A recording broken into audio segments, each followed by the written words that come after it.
Step into a time machine back to the 1950s, where fins, chrome, and wild designs ruled the roads.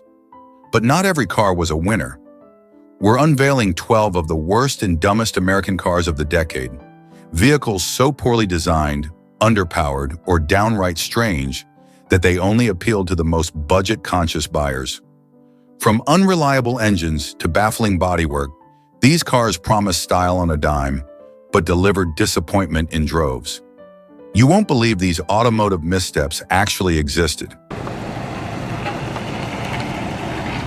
The 1953 Packard Clipper was part of Packard's attempt to create a mid-tier luxury sedan that could stand against the likes of Cadillac and Lincoln. However, despite the brand's illustrious reputation, the Clipper of this era faced significant issues that kept it from achieving the luxurious image Packard intended. Its weaknesses in power, reliability, and design ultimately placed it at a disadvantage in a competitive luxury market that was seeing rapid advancements in technology and style. One of the Clipper's most glaring issues was its underpowered engine. While Packard had once been a pioneer in luxury performance, the 1953 Clipper was equipped with an outdated straight-eight engine that failed to match the power and smoothness offered by competitors. Cadillac and Lincoln had already transitioned to more advanced V8 engines, which provided superior power and torque, offering a smoother and more responsive ride that appealed to luxury buyers. The Clipper's straight-eight engine, by comparison, felt sluggish and unrefined. Acceleration was slow, and the power delivery was uneven, making the driving experience less pleasant, especially at a time when customers expected more from high-end cars. This engine choice made the Clipper feel out of step with the performance standards expected from a luxury vehicle, leaving it underwhelming on the road. Reliability also plagued the 1953 Clipper, which developed a reputation for frequent mechanical issues that made ownership a headache for many drivers. Electrical issues were a particular concern, and engine maintenance often required more attention than competitors. The straight-eight engine, which was already dated by the early 50s, had complex mechanics that didn't lend themselves well to simple repairs. The Clipper's drivetrain and transmission also suffered from durability issues, with reports of frequent breakdowns and a lack of spare parts that made repairs challenging. Luxury buyers who were accustomed to vehicles that combined sophistication with dependability found the Clipper's maintenance demands frustrating and time-consuming. For a brand like Packard, once synonymous with reliability, these frequent issues further tarnished the Clipper's image and contributed to its struggles in the market. Design-wise, the Clipper retained a conservative, somewhat boxy look that did not resonate with the shifting tastes of the 1950s.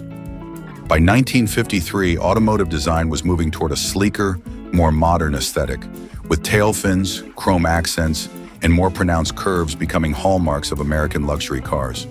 The Clipper, however, featured a design that seemed stuck in the previous decade, with a reserved, understated look that failed to stand out. Where Cadillac and Chrysler were making bold statements with futuristic styles, Packard's design appeared staid and old-fashioned, lacking the flair that was becoming increasingly popular. This conservative approach appealed to a shrinking demographic, and younger luxury buyers were drawn to more contemporary and daring designs, leaving the Clipper looking uninspired in comparison. The interior, while comfortable, fell short of the lavish luxury expected in higher-end models. Packard had made attempts to provide high-quality materials and finishes, but budget constraints limited the upgrades they could afford to implement. As a result, the Clipper's interior lacked the polish and elegance of its rivals. Seats and upholstery, while decent, didn't have the sumptuous quality seen in Cadillacs or Lincolns of the era. Furthermore, Packard's interior technology lagged behind its competitors. The Clipper's basic instrumentation and limited conveniences made it feel less advanced, and the lack of additional features, like power windows or advanced climate control, added to its image as an outdated option in a market that was embracing innovation and luxury. The market response to the 1953 Packard Clipper reflected these shortcomings. Buyers in the luxury segment began favoring brands that had embraced more powerful engines, striking designs, and cutting-edge interiors. Cadillac, Lincoln, and Chrysler, with their stylish looks and improved engineering, were dominating the market, making it difficult for Packard's dated lineup to attract attention. The Clipper's shortcomings also had a broader impact on Packard's reputation. contributing to the brand's declining status. Once an iconic name in American luxury, Packard's inability to keep up with shifting consumer preferences during the 1950s eventually led to financial strain and dwindling market share.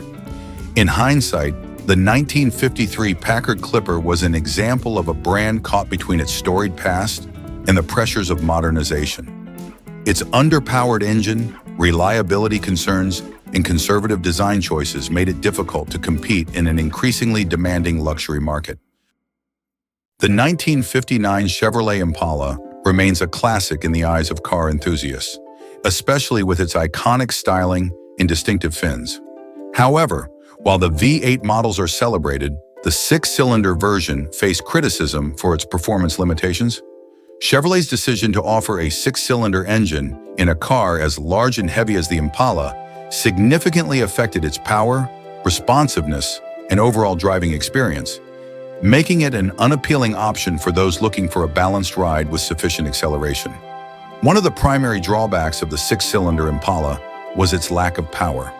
The base engine, a 235 cubic inch inline-six, produced only about 135 horsepower, which was simply insufficient for the vehicle's size and weight.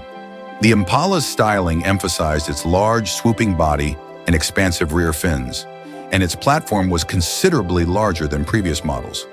While visually appealing, this added weight put an immense strain on the smaller engine, which struggled to keep up with the demands of even moderate driving, especially when fully loaded with passengers or cargo. Acceleration was slow, making it difficult for drivers to merge onto highways or pass other vehicles, which was frustrating at best and potentially unsafe. The power-to-weight ratio became even more problematic because the Impala's heavy frame demanded a lot from the engine, resulting in subpar fuel efficiency. For a car that many buyers expected to be a stylish yet practical option, the fuel economy was disappointing. This was particularly notable at a time when consumers were increasingly sensitive to operational costs. While the V8-powered Impalas were able to justify their fuel consumption with strong performance, the six-cylinder Impala was seen as having the worst of both worlds. It guzzled gas but lacked the power to make up for it. Additionally, the Impala's handling was less than ideal with the smaller engine, which struggled to manage the car's weight distribution effectively. The heavier body led to cumbersome handling, and the suspension system, designed more for smooth cruising than agile driving, compounded this issue.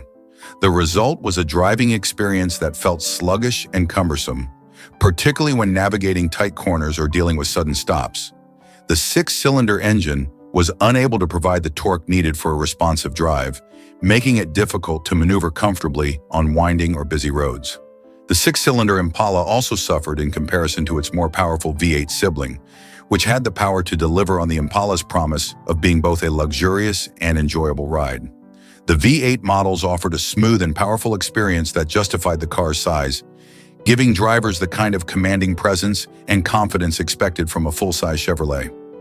By contrast, the six-cylinder Impala was more suitable for leisurely city driving rather than the open road. Buyers who opted for the six-cylinder version often found themselves disappointed as they realized they had sacrificed the driving performance that was integral to the Impala's appeal. Over time, the six-cylinder model's limitations became more pronounced as other automakers began to offer similarly sized vehicles with better engineered engines and improved performance features. In a market that was shifting towards vehicles with both power and efficiency, the six-cylinder Impala's weak performance made it feel increasingly outdated. This model's failure to keep pace with technological improvements in the automotive industry led to its reputation as a less desirable variant, and even today it is often overlooked in favor of its V8 counterpart. In summary, the 1959 Chevrolet Impala with a six-cylinder engine exemplified the downside of pairing an underpowered engine with a heavy frame. Its lack of acceleration, poor fuel economy, and limited handling capabilities made it a lackluster option in an otherwise iconic lineup. While visually impressive, the six-cylinder Impala failed to deliver on the performance expected of a full-size car, serving as a reminder of the importance of balanced engineering in automotive design. The 1951 Kaiser Deluxe, despite being a product of ambitious engineering during its time, struggled to meet the expectations of consumers, making it a disappointment in terms of both design and performance. Launched by the Kaiser Frazer Corporation as a mid-tier family sedan, the Deluxe aimed to offer an affordable alternative to pricier options from Ford, Chevrolet, and other major brands. However, the car fell short in several critical areas, from its underwhelming design to its poor performance, which prevented it from making a substantial impact in the highly competitive automotive market of the early 1950s. One of the primary criticisms of the 1951 Kaiser Deluxe was its unremarkable and uninspired design. While it didn't necessarily offend, the styling was conservative and lacked the distinct features that made other cars of the time visually appealing. Competitors had already begun experimenting with more innovative designs, introducing features like sleeker lines, eye-catching chrome trims, and distinctive fins that attracted the post-war consumers' attention. Kaiser, on the other hand, opted for a subdued look that didn't offer the same level of aesthetic appeal. This plain exterior did little to distinguish the Deluxe from other models on the road, giving it a bland presence that neither excited buyers nor gave them a reason to invest in this relatively new brand. Performance was another weak point for the Kaiser Deluxe. Its engine, a modest 226 cubic inch inline-six producing around 115 horsepower, was simply not powerful enough to manage the car's considerable weight.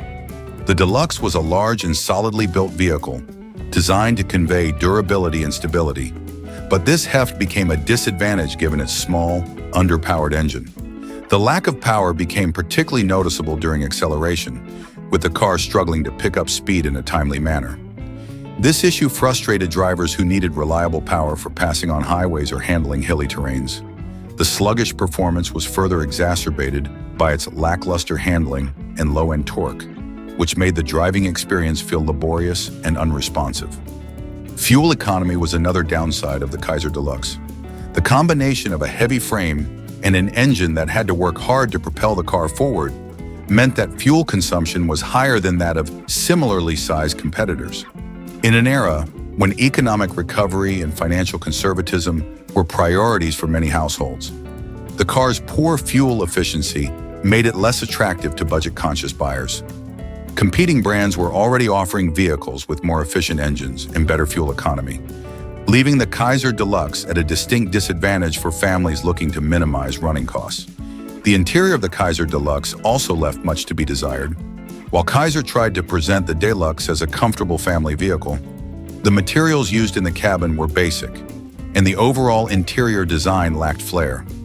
Seating was adequate but lacked the plushness or modern conveniences that rival brands had begun to incorporate.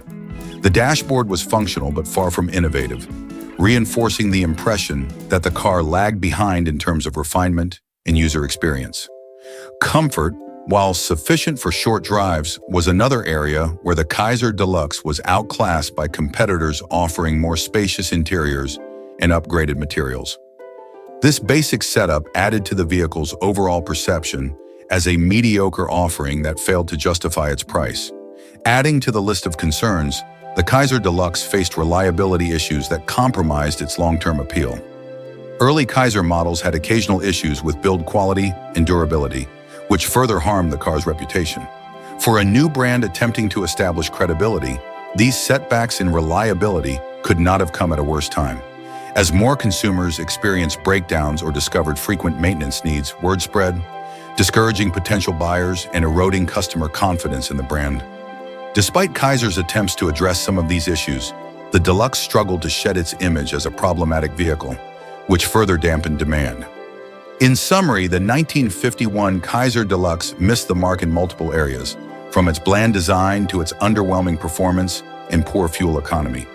It was a car that struggled to compete with the major players of the time, offering few of the desirable qualities that defined successful family sedans in the 1950s. Kaiser's ambitious attempts to carve out a space in the automotive market were admirable, but the Deluxe ultimately fell short due to an unfortunate combination of inadequate engineering, conservative styling, and reliability concerns. The car serves as a reminder of the challenges faced by smaller automakers trying to break into a market dominated by well-established giants. The 1957 Studebaker Scotsman is often remembered as a bold experiment in extreme cost-cutting, a model that was perhaps too utilitarian even for the budget-conscious American buyers at the time. Studebaker, in financial trouble, developed the Scotsman as a no-frills, stripped-down economy car, targeting buyers looking for the bare minimum at a rock-bottom price. However, while the Scotsman may have been inexpensive, it quickly developed a reputation for being a dull, uncomfortable, and underpowered car, with design compromises that ultimately impacted both its appeal and reliability. One of the first issues that stood out with the Scotsman was its interior, which took minimalism to an uncomfortable extreme. The car's cabin was devoid of any luxury, offering only the absolute essentials. Painted metal replaced upholstery on door panels, and the dashboard had only a speedometer and a fuel gauge. Where most cars featured soft touch materials, chrome accents, and decorative details, the Scotsman had exposed bolts, hard plastics, and barely any design flourishes. Even the seats were sparsely padded, providing minimal comfort on long drives. The result was an interior that was not only uncomfortable, but also aesthetically unappealing, making the Scotsman feel less like a car and more like a utility vehicle. The Scotsman's exterior styling also left much to be desired. Designed to be cheap to manufacture, the Scotsman was built with minimal chrome, simple bumpers, and a boxy shape that lacked the sweeping lines and elegant contours popular in 1950s American cars. While other cars of the era boasted vibrant colors and flashy tail fins, the Scotsman was produced in a limited palette of muted colors, making it look drab and utilitarian. The goal of keeping costs down led Studebaker to omit most trim and decorative elements, resulting in a car that looked more like an appliance than a stylish automobile. This uninspired design made the Scotsman hard to sell, as buyers were generally looking for at least a hint of style, even in budget models. Under the hood, the Scotsman was powered by a modest six-cylinder engine that struggled to deliver satisfactory performance. Producing around 101 horsepower, the engine was far from powerful, and acceleration was notably sluggish, particularly when compared to the peppier engines offered by competitors. This limited power was a letdown for buyers who expected at least some degree of responsiveness, especially on highways where merging and overtaking were challenging with the Scotsman's underwhelming output. The car's lack of power further reinforced the perception that it was a stripped-down vehicle, and the unimpressive performance dissuaded potential buyers who might otherwise have considered it for its affordability. Fuel efficiency, while reasonable, didn't significantly outperform competitors, meaning buyers weren't getting an especially economic car for their sacrifice in style, comfort, and power. This oversight further underscored how limited the Scotsman's value proposition was in practice, despite its low upfront price. Reliability was another concern for the Scotsman, as Studebaker's cost-cutting extended to materials and quality control. Some owners reported issues with the durability of the engine and transmission, which led to additional repair costs, an ironic burden for a car intended to appeal to budget-conscious buyers. The Scotsman's basic build quality meant that wear and tear set in quickly, and certain components, such as the door handles and interior knobs, were prone to breakage. These problems eroded the trust of buyers, as the cost of maintenance and repairs added up over time, ultimately negating the car's affordability. This was particularly damaging for Studebaker, a smaller automaker that needed a strong reputation for reliability to compete with larger, better-established brands. The Scotsman's ultra-frugal design also meant it had very few safety features, even by the modest standards of the 1950s. The lack of reinforced panels and basic safety measures was an understandable sacrifice to reduce costs, but it further limited the Scotsman's appeal, especially as other automakers began incorporating more robust safety measures into even their economy models. Buyers found it difficult to justify purchasing a car that felt flimsy, underpowered, and uncomfortable, especially when alternatives existed that balanced cost-effectiveness with at least a few comfort and safety features. In essence, the 1957 Studebaker Scotsman was an experiment in low-cost automotive manufacturing that, while intriguing, ultimately failed to resonate with consumers. Its stripped-down approach might have worked if it had balanced affordability with some sense of value. However, its severe lack of comfort, style, and performance, along with questionable reliability, meant that the Scotsman felt more like a compromise than a smart choice. The 1954 Plymouth Savoy, though intended to be an affordable and functional option for American families, became known for its lackluster performance, questionable build quality, and an underwhelming driving experience that didn't keep up with rising consumer expectations. Plymouth positioned the Savoy as a mid-tier model, bridging affordability and utility, but in practice, the car struggled to live up to these promises. One of the most prominent criticisms of the Savoy was its underpowered engine, a 217.8 cubic inch inline-six that generated about 100 horsepower. While this engine size was common among mid-priced cars of the time, the Savoy's relatively heavy build made acceleration sluggish, leaving drivers frustrated with its limited power, especially on inclines or when attempting to pass on highways. As the American automobile market moved towards larger V8 engines with better power and smoother performance, the Savoy's underwhelming inline-six struggled to keep pace, making it feel outdated even at the time of its release. This lack of speed and torque made the Savoy less desirable for those who sought a more dynamic, enjoyable driving experience. Even on a budget, the ride quality was another significant issue for the Savoy. Built with a basic suspension system, it offered a stiff and often uncomfortable ride, particularly on longer journeys or rougher roads. This stiffness, combined with limited cabin insulation, meant that passengers felt every bump and heard more road noise, detracting from the car's overall appeal as a family vehicle. Compared to its competitors, which were gradually improving suspension technologies to ensure a smoother, quieter experience, the Savoy fell short, reinforcing the perception that it was a cheap and uncomfortable option for families. The Savoy's interior and exterior build quality further compounded its reputation for being cheaply made. Inside, the materials were basic, with minimal upholstery and a lack of finish in areas that consumers were beginning to expect, even in budget models. Vinyl seats and bare-bones design elements created an environment that, while functional, lacked the refinement and comfort many buyers sought.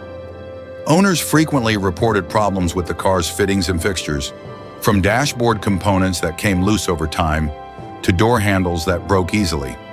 Plymouth's efforts to keep costs down became evident in these choices, and the car's overall reliability was negatively impacted by the shortcuts taken in material quality. Beyond the cosmetic and comfort issues, the Savoy was also plagued by frequent mechanical issues. Many owners found themselves dealing with recurring maintenance needs from the engine to the transmission and electrical systems. The car's engine, though simple in design, was prone to overheating, particularly on longer drives, which limited its practicality as a family vehicle. The Savoy's brakes, too, were known to wear down quickly, raising safety concerns among drivers who expected a more durable vehicle.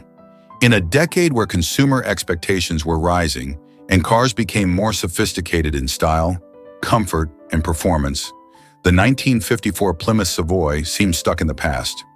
While its affordability appealed to some, the cost savings ultimately came at the expense of reliability, durability, and driving pleasure. This put the Savoy at a disadvantage in a market that increasingly favored well-rounded vehicles that could balance economy with some level of comfort and style. The Savoy's lack of innovation, poor performance, and mechanical issues left it overshadowed by more competitive options, and it ultimately struggled to establish a lasting legacy in Plymouth's lineup. The 1954 Plymouth Savoy stands as a reminder of the dangers of cost-cutting without a clear value proposition. It illustrated that while budget-friendly models have their place, they must still meet a certain standard of quality and performance to appeal to the average buyer. The Savoy, unfortunately, missed the mark, remaining a symbol of unmet expectations and lost potential in the post-war American automobile market. The 1958 Edsel Corsair was emblematic of the bold but ultimately flawed vision that Ford had for the Edsel brand. Positioned as a mid-range luxury option between Ford's more mainstream offerings and Lincoln's high-end models, the Edsel Corsair was intended to represent innovation and status. However, it quickly gained notoriety for design missteps, mechanical flaws, and an unfortunate legacy as one of the most infamous failures in automotive history. One of the most striking and polarizing features of the Edsel Corsair was its distinctive design, particularly the horse collar or toilet seat grille. Ford intended this bold choice to set the Edsel apart in the crowded market, aiming for a look that was futuristic and unmistakable. However, many consumers found it unattractive and overly aggressive. This grille became an instant target for criticism and even ridicule, alienating buyers who preferred the more conventional aesthetics of competitors like Chevrolet and Dodge. The Corsair's styling choices extended beyond the grille, with peculiar body contours and chrome embellishments that, rather than adding sophistication, contributed to an overly complicated and disjointed appearance. Beyond design, the Corsair struggled with reliability and performance issues that affected its appeal as a luxury model. The car was built on the same chassis as the Ford Mercury, but Ford equipped it with a 361 cubic inch VV8 engine that was meant to provide substantial power. Unfortunately, this engine, while adequate on paper, suffered from several mechanical weaknesses, including issues with the transmission and overheating problems. The new Teletouch transmission system, which placed the transmission controls in the steering wheel hub, was prone to malfunctions and added to the car's reputation for unreliability. Many drivers complained about this feature's impracticality, as it was unintuitive and had a tendency to break down, creating expensive repair needs that contradicted the Corsair's claim of luxury and reliability. Moreover, the Corsair's ride quality and handling left much to be desired.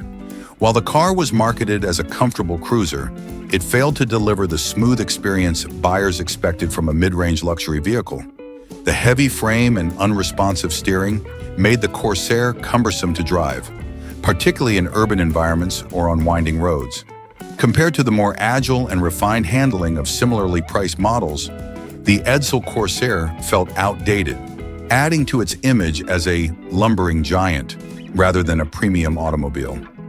Adding to the car's troubles, Ford priced the Corsair at a premium, setting it higher than many mainstream options, but not offering enough added value to justify the expense. The Corsair's pricing strategy placed it directly in competition with brands like Oldsmobile and Chrysler, which provided far more established models with better reputations for reliability and style. Ford misjudged the market, and with a struggling economy in 1958, consumers became more budget-conscious and less willing to take a chance on a brand-new, unproven marque with visible flaws. Sales fell far below expectations, dealing a significant blow to Ford's ambitious Edsel line. Another major issue with the Edsel Corsair, and the Edsel line in general, was the rapidity with which it became outdated. Automotive trends moved quickly in the late 1950s, and Ford's decision to design the Edsel well in advance meant that by the time it launched, styling preferences had already shifted. The Corsair's futuristic design was seen as over-the-top in an era where consumers increasingly gravitated towards sleeker, simpler lines. Ultimately, the 1958 Edsel Corsair's legacy is one of ambition outpacing execution. Ford's attempt to innovate through bold design choices, advanced technology, and a new mid-range luxury brand was commendable in theory, but the execution fell short in nearly every respect. The Corsair's strange aesthetics, combined with its mechanical failings, high price, and the general economic downturn of the time, led to dismal sales that all but cemented Edsel's fate. Within 2 years, Ford discontinued the Edsel line entirely, and the Corsair became an infamous symbol of what happens when automakers fail to align market needs with product innovation. Today, the Edsel Corsair remains a cautionary tale in automotive history, reminding manufacturers of the importance of timing, market research, and cohesion in design and engineering. Its uniqueness has gained it some retrospective appreciation, particularly among collectors, but its core weaknesses make it an example of one of the most famous commercial missteps in the industry. The 1953 Chevrolet 150 was Chevrolet's attempt to create a no-frills, entry-level model aimed primarily at fleet buyers and budget-conscious consumers. The car was pared down to the basics with minimal features, limited styling, and an emphasis on affordability over luxury or performance. While this approach aligned with Chevrolet's intention to offer a simple and functional vehicle, it also resulted in a car that felt uninspired, unappealing, and ultimately underwhelming in both design and performance. One of the most notable issues with the Chevrolet 150 was its severely limited engine power. Offered with a standard inline-six engine, the 150 delivered just enough to manage routine driving, but fell short of providing the responsiveness and acceleration drivers expected in more dynamic models. For many, especially in the context of post-war prosperity, when consumers began to expect more powerful engines, the 150's modest power output made it feel sluggish and outdated. This lack of power also meant it struggled with hills and highway speeds, limiting its versatility for buyers who wanted a car that could handle various driving conditions with ease. Beyond performance, the Chevrolet 150's design was remarkably plain, almost to a fault. With a sparse interior devoid of many comfort features, the car was unapologetically utilitarian. Chevrolet intended the 150 for fleet use, which was reflected in its lack of aesthetic appeal and limited options for personalization. However, this bare-bones approach had drawbacks for individual buyers who, even at a budget price point, expected a degree of style and comfort. The interior was Spartan, with hard bench seats, minimal dashboard controls, and low-quality materials that quickly showed wear. Passengers often found the seats uncomfortable, and the lack of sound insulation contributed to a noisy cabin experience, making longer trips less than pleasant. The exterior design was equally uninspiring, with basic lines and minimal chrome detailing that contrasted sharply with the more stylish looks of cars from competitors like Ford and Plymouth. As automakers began to experiment with bolder designs and new technologies in the early 1950s, the 150's simplistic styling failed to capture the imagination of buyers looking for an automobile that represented the era's growing spirit of innovation. For many, the Chevrolet 150 simply didn't stand out. It looked like a stripped-down version of Chevrolet's other models, which did little to excite potential buyers. Another drawback was the 150's outdated suspension and handling. Built on the same basic platform as Chevrolet's higher-end models, the 150 was fitted with a simpler suspension that emphasized cost-cutting over ride quality. The result was a stiff, bumpy driving experience that was tolerable for short, everyday trips, but became tiresome on longer journeys. Combined with minimal power, this lack of refinement made the 150 difficult to handle on rough roads and limited its appeal for families or individuals who valued comfort. The 150 also lacked advanced braking systems, which made driving at higher speeds challenging and potentially dangerous compared to more advanced, pricier models. While the Chevrolet 150 did achieve some popularity among fleet operators due to its affordability and durability for short, city-centric routes, it struggled to find success with individual buyers. Consumers increasingly desired vehicles that offered a balance of affordability and personality, and Chevrolet's decision to prioritize cost-cutting resulted in a vehicle that felt too basic for the era's evolving tastes. As a result, the 150 had a limited appeal outside of specific commercial applications. And even as a fleet car, it didn't hold up as well as competitors in terms of comfort and performance. The Chevrolet 150 ultimately represents a different era of automotive priorities, one in which affordability sometimes came at the expense of desirability. While it may be appreciated today as a collectible or classic fleet vehicle, it remains a car that was too basic for most consumers at the time, lacking both the power and personality that Chevrolet would later emphasize in its more successful models. The 150th stands as a reminder of the challenges that come with striking a balance between cost-cutting and consumer appeal, and the pitfalls of aiming too low in a market that was becoming increasingly style-conscious and performance-driven. The 1956 Packard executive marked the final effort by the once iconic Packard brand to maintain its status in the luxury automobile market during a time of fierce competition and rapid change in the automotive industry.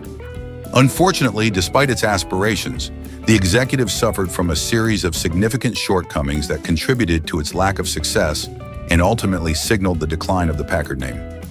One of the most notable issues with the Packard executive was its mechanical reliability. Many owners reported frequent electrical failures, which ranged from faulty wiring to persistent battery issues. These electrical problems often left drivers stranded or facing costly repairs, undermining the car's appeal as a reliable luxury vehicle. Additionally, the executive faced various mechanical difficulties, including engine performance issues and problems with the transmission. Such problems not only frustrated owners, but also damaged the vehicle's reputation in a market where reliability was paramount, especially among luxury buyers who expected superior craftsmanship and dependability. The executive's design also felt dated compared to its contemporaries. Introduced during a period when other manufacturers were embracing bold modern styling, the executive maintained a more traditional and somewhat conservative look. This lack of visual excitement made it less appealing to consumers who sought the glamour and flair that characterized the mid-1950s automotive landscape. The outdated design did not resonate well with buyers, particularly younger customers who were increasingly drawn to more dynamic and stylish vehicles. As a result, the executive failed to attract the attention it needed to compete effectively with rivals like Cadillac and Lincoln. Cost of ownership was another significant factor that hindered the executive's appeal. The car was not only expensive to purchase, but also costly to maintain. Many owners found that the upkeep of the executive involved substantial expenditures, partly due to the aging technology and components that were becoming increasingly hard to source. As Packard struggled to keep pace with manufacturing advancements, the reliance on outdated parts led to higher repair costs and longer wait times for service. This situation proved detrimental, as luxury buyers often expect a seamless ownership experience and a commitment to service excellence, which the executive could not consistently deliver. Furthermore, the resale value of the Packard executive plummeted over time, reflecting the growing discontent among owners and the car's waning reputation. Many buyers found it challenging to sell their executive models as the luxury market shifted towards more reliable and stylish options. As consumers began to turn away from Packard, the executive became synonymous with a brand struggling to find its place in a changing market, leading to further depreciation in value. In conclusion, the 1956 Packard executive serves as a poignant reminder of the challenges faced by traditional luxury automakers during a transformative era in the automotive industry. With its array of mechanical and electrical issues, outdated design, high ownership costs, and poor resale value, the executive epitomized the struggles of a once great brand attempting to adapt to new market realities. The failure of the executive ultimately marked the end of the Packard legacy, leaving behind a cautionary tale about the importance of innovation, reliability, and consumer appeal in the competitive world of luxury automobiles. The 1952 DeSoto Firedome stands as a fascinating representation of the ambitions and challenges faced by American automakers in the early 1950s. Emerging during a time when the post-World War II economy was booming, the Firedome was designed to captivate the attention of consumers looking for a stylish and powerful vehicle. Equipped with a notable Hemi 5.8 engine, it promised thrilling performance that, on paper, could rival its contemporaries. However, despite these appealing features, the Firedome ultimately struggled to gain traction in a competitive market, leading to its unpopularity for a variety of reasons. One of the most significant drawbacks of the 1952 Firedome was its considerable weight. While the V8 engine provided substantial horsepower and torque, the heavy frame and body design of the car resulted in a disconnect between power and handling. Weighing in at over 3,500 pounds, the Firedome's heft contributed to sluggish acceleration, which was particularly noticeable during city driving. This bulk made the car cumbersome to navigate, especially in tight urban settings where quick maneuvers and parking were often necessary. Many drivers found themselves yearning for a vehicle that offered not only power, but also agility, a quality that the Firedome simply did not deliver. The handling issues related to its weight were exacerbated by the vehicle's suspension system. Designed to prioritize a smooth ride, the suspension was not equipped to handle the dynamics of such a heavy car effectively. This led to a driving experience that felt less controlled, with a tendency for the car to float over bumps rather than respond firmly to the driver's inputs. In a time when consumers were beginning to prioritize a sportier driving experience, the Firedome's handling characteristics placed it at a disadvantage against more agile competitors. Compounding these performance challenges were persistent transmission problems that plagued the Firedome. The car was equipped with a fluid torque drive automatic transmission, which, while innovative for its time, often suffered from reliability issues. Many owners reported difficulties such as rough shifting, slipping gears, and even complete transmission failures. These issues not only affected the driving experience, but also led to costly repairs, contributing to the Firedome's reputation for unreliability. In an era when consumers were seeking dependable vehicles for both everyday use and longer journeys, the transmission problems became a significant deterrent. Potential buyers were understandably wary of investing in a car that might leave them stranded or require frequent trips to the mechanic. The design of the Firedome also played a crucial role in its downfall. While the vehicle initially boasted a stylish appearance with distinctive fins and chrome accents, by the mid-1950s, automotive design was rapidly evolving. Consumers began to favor sleeker, more aerodynamic shapes that conveyed a sense of modernity and speed. The Firedome's design, though once cutting-edge, began to feel dated as rivals introduced new models with more contemporary styling cues.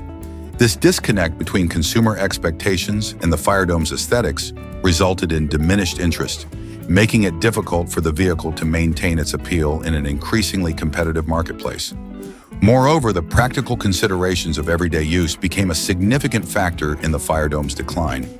As families increasingly relied on their cars for both commuting and leisure activities, the need for vehicles that could provide comfort, convenience, and maneuverability became paramount. The Firedome's bulk and handling issues rendered it less practical for daily life, and many consumers found themselves gravitating towards smaller, more versatile cars that better suited their lifestyles. In a market that began to emphasize practicality, the DeSoto Firedome's limitations in this area proved to be a critical flaw.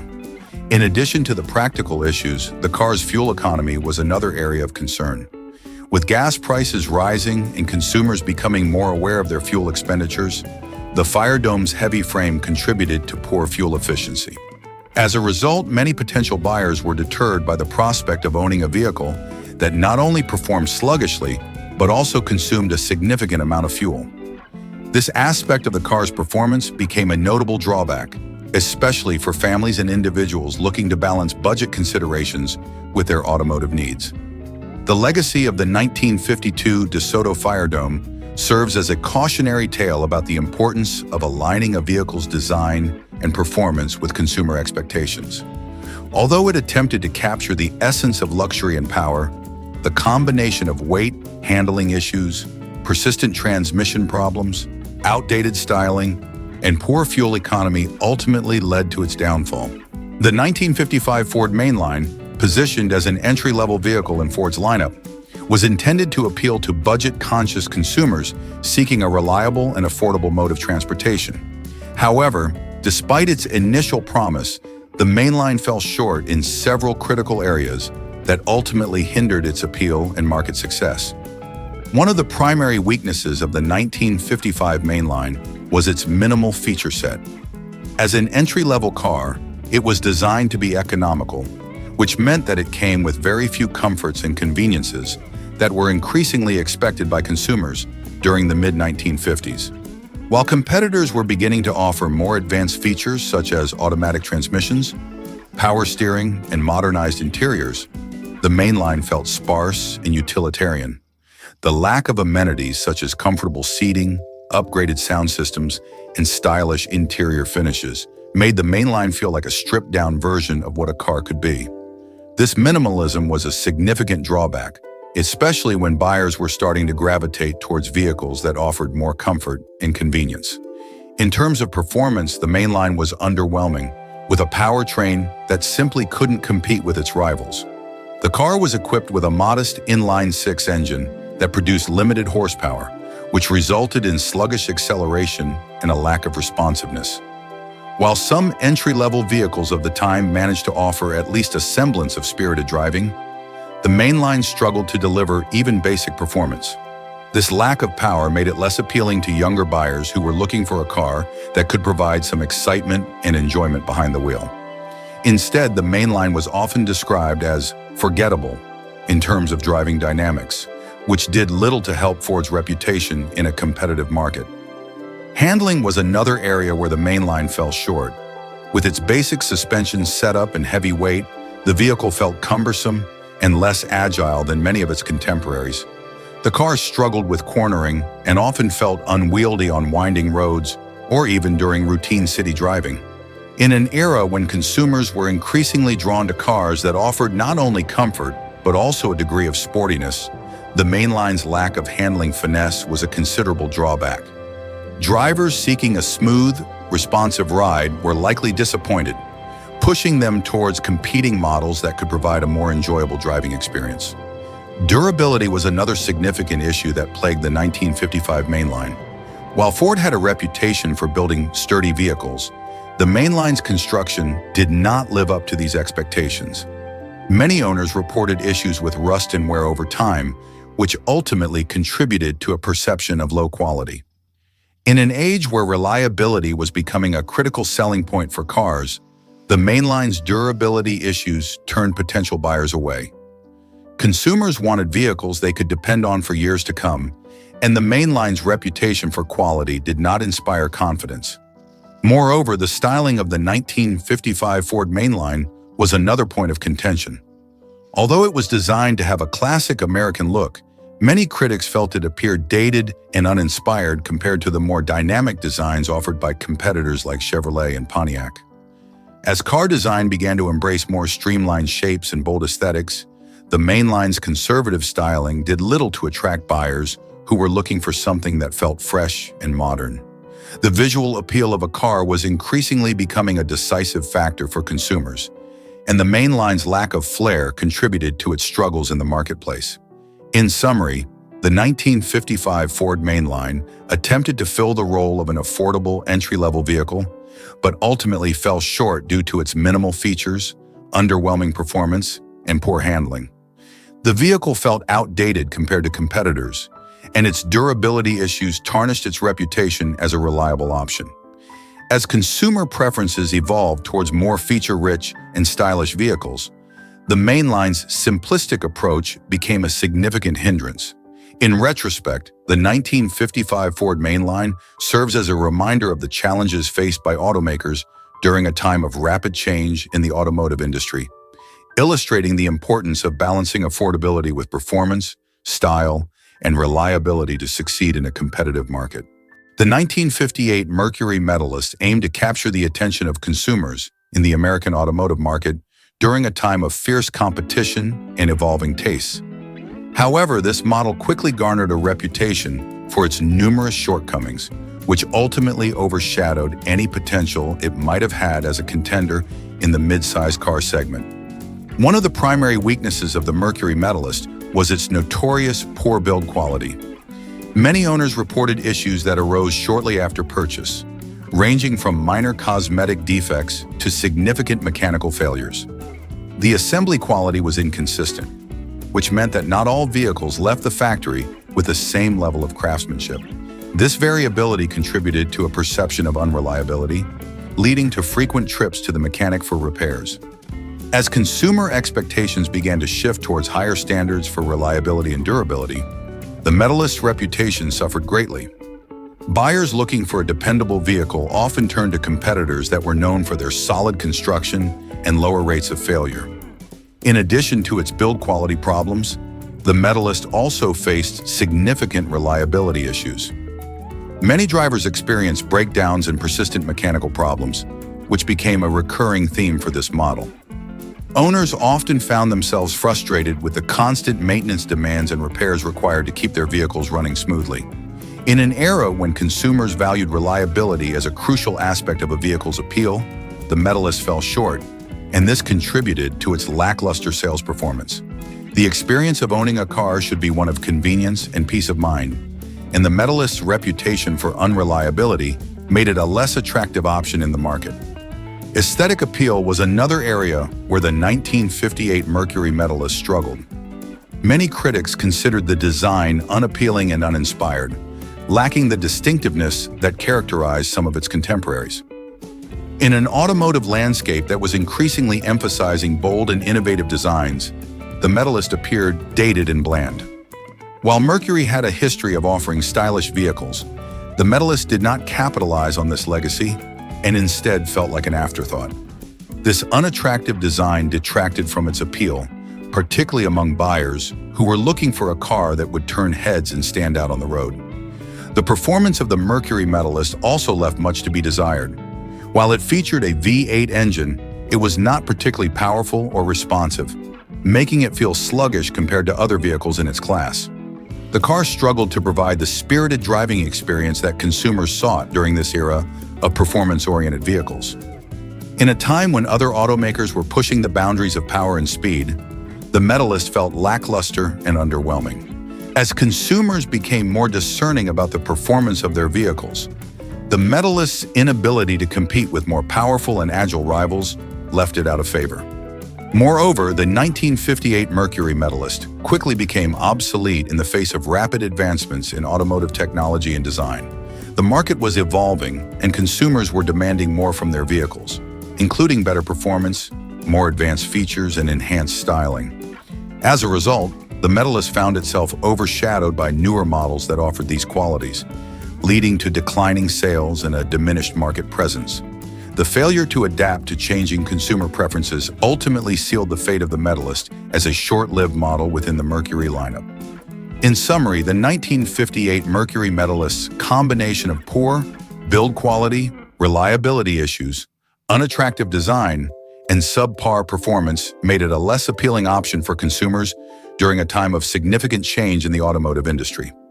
Its struggles to meet consumer expectations and compete with more innovative vehicles ultimately led to its decline, highlighting the importance of delivering quality, reliability, and style to succeed in a crowded marketplace. The Metallist serves as a reminder of the challenges faced by automakers during this transformative era and underscores the necessity of understanding and responding to consumer demands to remain relevant in the ever-evolving automotive landscape. The 1951 Willys Aeroace was launched during a time when the American automotive market was rapidly evolving, with consumers increasingly seeking vehicles that not only offered affordability, but also performance, comfort, and reliability. Unfortunately, the Aeroace fell short in several critical areas, which ultimately led to its lackluster reception among potential buyers. One of the most glaring deficiencies of the Aeroace was its engine performance. Equipped with a modest four-cylinder engine, the Aeroace struggled to deliver the power necessary for both everyday driving and highway cruising. With only around 70 horsepower, the engine provided a lackluster driving experience that was marked by sluggish acceleration and poor responsiveness. This made it challenging for drivers to navigate busy highways or engage in overtaking maneuvers with confidence. As the automotive market became increasingly competitive, the expectation for adequate engine performance grew, and the Aeroace's underpowered engine was unable to meet these demands. This left many drivers feeling frustrated, as the vehicle did not live up to the expectations of modern motoring. Adding to the car's shortcomings was the issue of cabin noise. The Aeroace was notorious for its noisy interior, which detracted from the overall driving experience. Road and engine noise permeated the cabin, making even short trips feel uncomfortable. In an era when manufacturers were making strides in creating quieter and more refined vehicle interiors, the Aeroace's failure to provide a peaceful driving environment was a significant drawback. Passengers often found themselves fatigued by the constant din, making long journeys less enjoyable and leading to a reputation for being unrefined and outdated. As consumers began to prioritize comfort in their vehicles, the Aeroace's inability to deliver a quiet cabin became a notable disadvantage. Durability was another significant area of concern for the Aeroace. Many owners reported issues related to the car's build quality, with components that were less robust than those found in competing models. Rust and wear and tear issues were common, leading to questions about the long-term reliability of the vehicle. Owners often found themselves needing repairs sooner than expected, which not only added to the overall cost of ownership, but also contributed to a negative perception of the brand. As more reliable and well-constructed vehicles became available in the market, the Aeroace's reputation as a fragile option began to tarnish, leaving potential buyers skeptical of its value. The Aeroace also struggled in terms of highway performance, which was increasingly important to consumers in the post-war era. With its underpowered engine and noisy cabin, the car was not well suited for longer trips. Many drivers found the experience to be uncomfortable, with the combination of engine strain and intrusive noise detracting from what should have been an enjoyable journey. Competitors were beginning to offer vehicles that excelled in both performance and comfort, making the Aeroace an increasingly unattractive option for consumers who valued those attributes. As a result, the vehicle was perceived as ill-equipped for modern driving demands, further diminishing its market appeal. Another significant issue was the design and aesthetic appeal of the Aeroace. While it featured a unique design that set it apart from other compact cars of its time, many consumers found the overall look to be unremarkable and uninspiring. The Aeroace was often overshadowed by more stylish and innovative vehicles that captured the attention of the public. As automotive design began to emphasize sleek lines and bold styling, the Aeroace's appearance was seen as dated, further contributing to its lack of interest among potential buyers. The marketing strategy for the Aeroace also played a role in its lack of success. While it was positioned as an affordable option for consumers, the messaging failed to resonate with the target audience. Many consumers were willing to invest slightly more for a vehicle that offered better performance and comfort. The Aeroace, with its budget-focused marketing, may have missed the mark in appealing to buyers who desired a more well-rounded vehicle that could meet their everyday needs. In summary, the 1951 Willys Aeroace entered a competitive market with aspirations of providing an affordable, compact vehicle, but ultimately failed to meet consumer expectations due to several critical weaknesses. Its underpowered engine, noisy cabin, durability issues, and lack of highway performance all contributed to a driving experience that left much to be desired. Additionally, the design and marketing strategies did not resonate with consumers looking for a vehicle that could offer both style and substance. As the automotive landscape continued to evolve,